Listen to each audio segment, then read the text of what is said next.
Hello दोस्तों।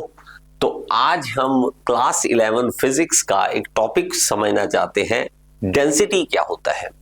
देखो, density अगर आप समझोगे बुक में तो सीधा सीधा लिखा है कि मास पर यूनिट वॉल्यूम, या लोग कह देते हैं मास डिवाइडेड बाय वॉल्यूम, काम खत्म। लेकिन पता क्या लगा? पता कुछ नहीं लगा। सुनिए बड़े ध्यान से, अगर आप पढ़ना समझना चाहते हैं तो इस वीडियो को ध्यान से सुनिए। ओके, चलिए देखिए। तो डेंसिटी हम जब देखते हैं तो हमारे पास डेंसिटी वर्ड जो आता है, डेंसिटी। अब ये डेंसिटी वर्ड जो है वो हम देखें तो उसको हम कह देते हैं क्या? मास पर यूनिट वॉल्यूम। अब इसका मतलब है क्या, पहले वो समझो। देखो, अगर हम इसकी डेफिनेशन पे जाएं तो ये कह क्या रहा है, इसको समझो। ये कह कि एक यूनिट वॉल्यूम के अंदर कितना मास आ रहा है। अब इसका फायदा क्या? ये क्या है, क्यों पढ़ रहे हैं, क्या फायदा इससे?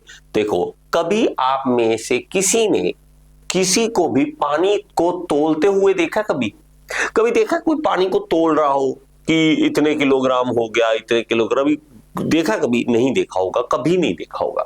रीजन है क्या? रीजन है कि मान लीजिए कि मैं एक बॉक्स लेता हूं, इस तरह से एक बॉक्स लेता हूं, ठीक है। इस बॉक्स का मैं क्या करूंगा, ये कुछ बॉक्स है मान लीजिए इस तरह का है, ठीक है। इस बॉक्स को मैं ये करूंगा कि एक फिक्स वैल्यू ले लूंगा इसकी। मान लीजिए कि मैं एक फिक्स वैल्यू लेता हूं, ये इसकी है 1 मीटर की लेंथ है, 1 मीटर की मान लीजिए विड्थ है और 1 मीटर की हाइट है। तो एक क्यूब मैंने तैयार कर लिया। एक बॉक्स है 1 मीटर लंबा, 1 मीटर चौड़ा, 1 मीटर ऊंचा, तो इसकी वॉल्यूम क्या बन गई? 1 मीटर क्यूब। इसके अंदर मैंने डाला पानी।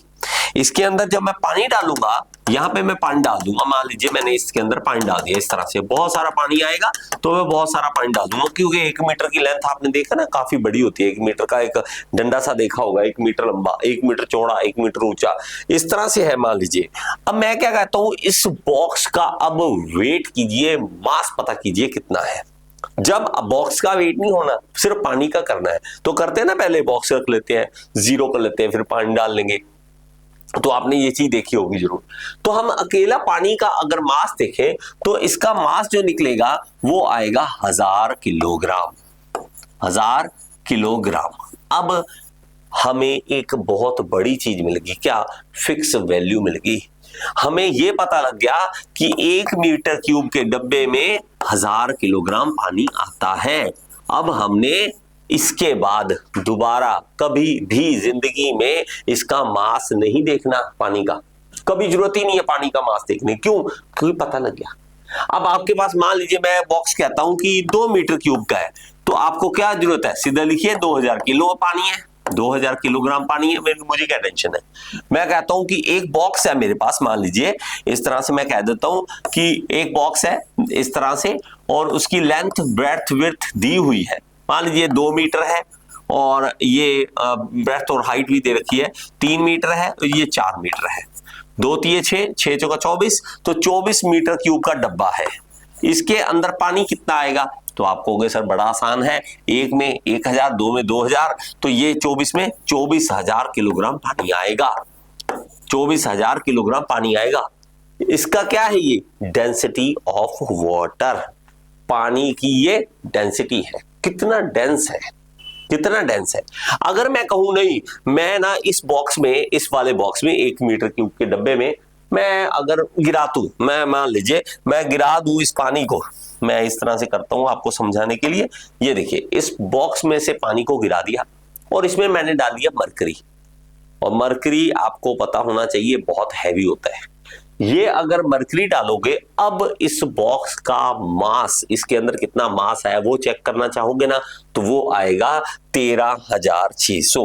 1 मीटर क्यूब के डब्बे में, 1 मीटर क्यूब के डब्बे में जब मरकरी देखोगे तो 13600 किलोग्राम आएगा। ये क्या? Mercury, Hg। और ये क्या? वाटर, ये वाटर। तो मुझे एक चीज पता लगी कि ये देखो, डब्बा वही है, डब्बा वही है, लेकिन चीज मास ज्यादा है उसके पास, वॉल्यूम उतने का उतना ही है। 1 मीटर क्यूब, 1 मीटर क्यूब, मास देखो कितना डिफरेंस आ गया। 1000 किलोग्राम, यहां 13600 किलोग्राम। अगर इसी को मैं पलटा दूं, नहीं जी मैं दोबारा करता हूं, पेट्रोल डालता हूं, पेट्रोल डाल के देखा, तो पेट्रोल डाल के देखते हैं तो 1 मीटर क्यूब के डब्बे में हमें पता लगा कितना 760 किलोग्राम इसका मास आया। तो मुझे डेंसिटी ऑफ पेट्रोल भी पता लग गई। इसीलिए कभी भी किसी भी लिक्विड का, गैस का हमें कभी मास नहीं तौलना नहीं पड़ता, कभी कोई तोलने की जरूरत नहीं पड़ती। क्यों? क्योंकि डेंसिटी पता है। अब इस डेंसिटी को अगर आप देखोगे तो डेंसिटी ऐसे लिखते हैं, रो से लिखते हैं, रो H2O ऐसे नीचे लिख देंगे और इसको लिखेंगे क्या, 1000 किलोग्राम पर मीटर क्यूब, इस तरह से। और कभी भी इसको ये नहीं कहना किलोग्राम बटा metre cube, divide by metre cube, ऐसे मत कहना कभी भी। ये होता है किलोग्राम पर मीटर क्यूब, 1 मीटर क्यूब में कितना मास आ रहा है। और मैं अगर कहूं यहां पे Hg मरकरी, तो मैं लिखूंगा 13,600 किलोग्राम पर मीटर क्यूब। 1 मीटर क्यूब के डब्बे में 13,600 किलोग्राम मरकरी आ जाएगा। इसी तरह पेट्रोल का, क्या आप मुझे डीजल का बता सकते हैं? डीजल का कितना डेंसिटी होता है? आप मुझे कमेंट बॉक्स में बता सकते हैं क्या? हर एक चीज की डेंसिटी अलग होती है और डेंसिटी चेंज भी होती रहती है, वो आपको मैं धीरे धीरे चीजें बताऊंगा। अगर मैं इसको इस तरह से आप फॉर्मूला लिखना चाहते हो तो ये होगा मास पर यूनिट वॉल्यूम, और इसको अगर यूनिट्स देखें तो किलोग्राम पर मीटर क्यूब, इसलिए बनते हैं ये यूनिट्स। एक्चुअली में ये कोई चीज नहीं है, डेंसिटी नाम की कोई चीज है ही नहीं, ये सिर्फ हमारी सहूलियत के लिए हम बना रहे हैं ताकि कैलकुलेशन ना करनी पड़े। अब आपको सर कैलकुलेशन कहाँ करनी पड़ती है, कब, मैं तो देखा नहीं। आपको मान लीजिए गांव में कभी देखा होगा, एक बहुत बड़ी टैंकी होती है पानी की, टैंक देखा पानी का, किसके गांव में है पानी का टैंक?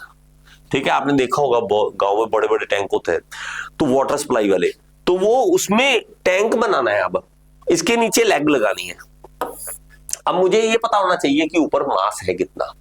ये कंक्रीट का बनेगा वो ऑब्वियस है, लेकिन अंदर पानी कितना आएगा, पानी क्या पता करने के लिए बड़ी सिंपल सी बात है, इसका वॉल्यूम पता कर लो।